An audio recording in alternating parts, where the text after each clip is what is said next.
Una dura tragedia, la del submarino Titán, vuelve a revivir los fantasmas del pasado y nos abre la pregunta de si este submarino y el mítico barco del iceberg tenían el mismo destino. En la búsqueda turística del naufragio del Titanic ocurrido en 1912, el mini submarino Titán de la empresa Ocean Gate Expeditions ha desaparecido e implosionado, acabando con la vida de 5 pasajeros a bordo, entre los cuales estaba el responsable de la empresa y otros magnates y personajes influyentes.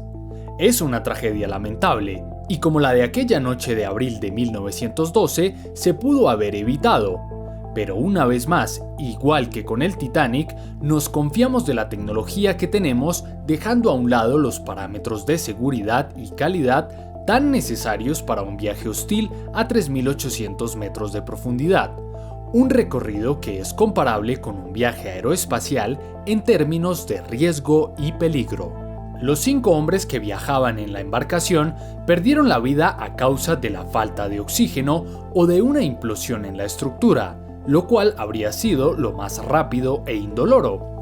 Pero ¿por qué el Titán estaba destinado a la tragedia? Los viajes que se hacen al naufragio del Titanic se han hecho hasta hace poco por motivos científicos y de análisis arqueológico.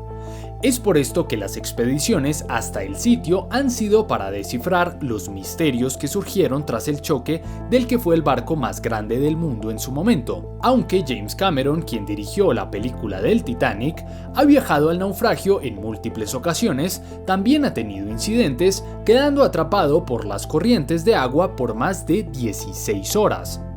Pero la curiosidad humana es insaciable, y allí es donde aparecen los turistas que se aventuran hasta los sitios más riesgosos, como las ciudades prohibidas de Chernóbil, Hiroshima o Nagasaki.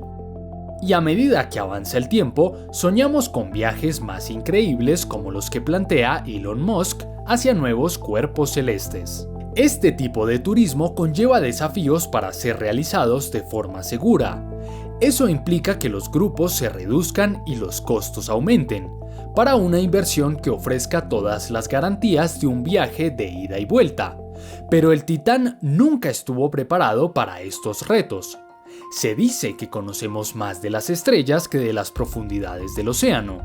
Entonces se debía calcular cada detalle con pinzas para un viaje de este calibre. Un submarino experimental sin certificaciones no es precisamente lo que se denominaría una opción segura, y menos si ya está en ejecución de funciones comerciales.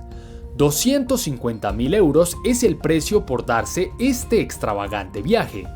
Cualquiera diría que por ese precio se tomaron todas las medidas lógicas para esta odisea, pero no estaban ni cerca. El submarino estaba hecho de fibra de carbono y titanio, 2 materiales que con el desgaste acuático y las presiones bajo el agua tienden a desgastarse. El 18 de junio, tras 1 hora y 45 minutos, la nave perdió comunicaciones, y al parecer esto era una falla común, y desde allí no se volvió a saber más. Por otra parte, la nave no tenía una escotilla de escape y su tamaño era sumamente reducido. La empresa también alardeaba que podía controlar el submarino con un control de videojuegos, y aunque hay quienes defienden que el fallo no se debe a esto, es evidente que nadie se subiría a un cohete espacial sabiendo que su dirección depende de un control remoto de televisión. Ahora, el riesgo de este particular viaje no solo dependía de la profundidad, las bajas temperaturas y la increíble presión ejercida por el agua a esa profundidad, sino que el mismo naufragio con sus escombros se convierte en otra posible amenaza, pues el submarino pudo haber quedado atrapado allí. Las condiciones del recorrido, la calidad variable del submarino y el exceso de confianza fueron la mezcla que generó el caos y una tragedia más en el océano Atlántico. Entonces, ¿el Titán y el Titanic fueron la misma historia? Para resolver esta pregunta debemos devolvernos a inicios del siglo XX y ver qué era el Titanic. La White Star Line era la empresa fabricante de 2 embarcaciones gemelas. El RMS Titanic y el Olympic eran la vanguardia tecnológica de la época. Utilizaban la quema de carbón como fuente de combustible para generar vapor, y tenía una cubierta de acero unida por remaches de hierro y acero. Era enorme, pues medía 269 metros de largo y 53 de alto. Se decía que era tan grande que ni Dios podría hundirlo, y a pesar de su capacidad para equipar 64 botes salvavidas, solo montaron 20.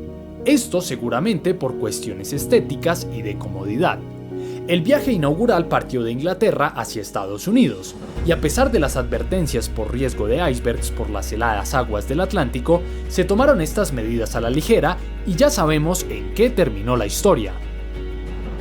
Entonces, aunque muy diferentes en tamaño y propósito, las dos embarcaciones vinieron a encontrarse en la historia con situaciones muy similares.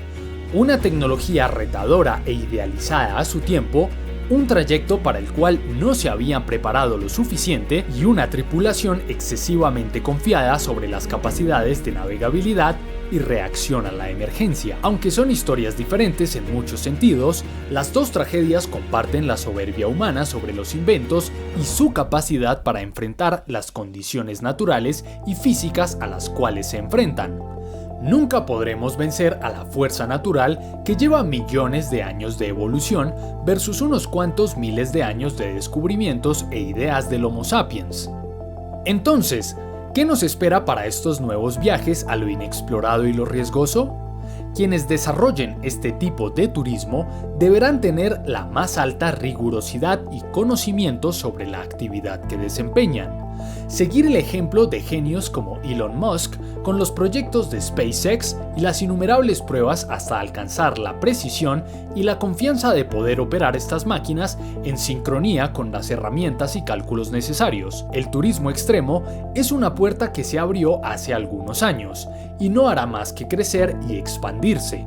Y mientras lo hace, es necesario sentar las bases para viajes seguros y confiables. Esto de la mano de gobiernos e instituciones de investigación que desarrollen estos mecanismos bajo los más estrictos estándares legales y de inspección. La tragedia del Titán es una que ya habíamos experimentado, una que ha resonado en todos los medios y que hace parte de la cultura general. Nuevamente, por la confianza y la soberbia, creamos una nueva tragedia. Una que, como todas, se podía evitar.